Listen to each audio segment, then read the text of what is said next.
bombshell decision to pull its plans for New York headquarters. CNBC's Scott Cohn joins us now in Seattle. Scott, how will this impact future talks between big companies and local and state governments? Does it change the conversation? Well, it does complicate things, Sarah, in a situation, a game that was already kind of complicated to begin with, in a way that Amazon may not have fully understood, believe it or not.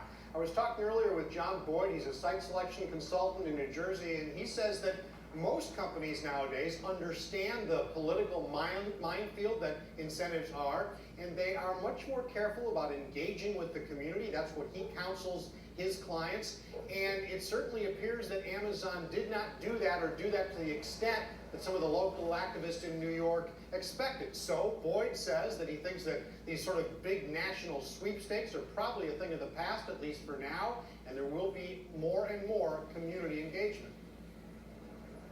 National sweepstakes is one thing to sort of throw away. That may have been a mistake. But in terms of the incentive, Scott, how widespread is this? Isn't this common practice?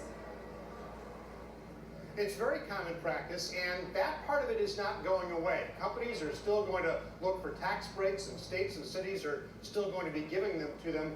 But it happens on a much more sort of incremental level. Some of them are more kind of universal or statewide incentives for things like manufacturing.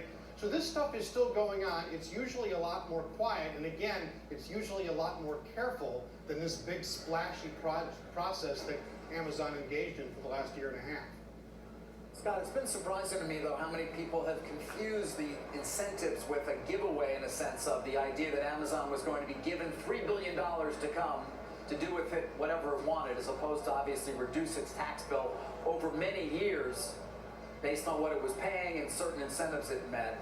I don't know what to make of that, other than perhaps that ignorance helped to fuel the opposition to the headquarters itself.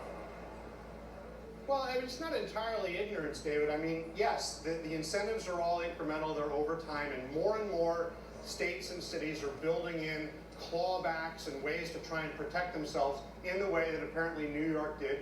Wisconsin has done that with Foxconn, but there are some things that you can't just stop, things that you can't claw back. For example, with Foxconn in Wisconsin, $4 billion in incentives, Foxconn's not going to be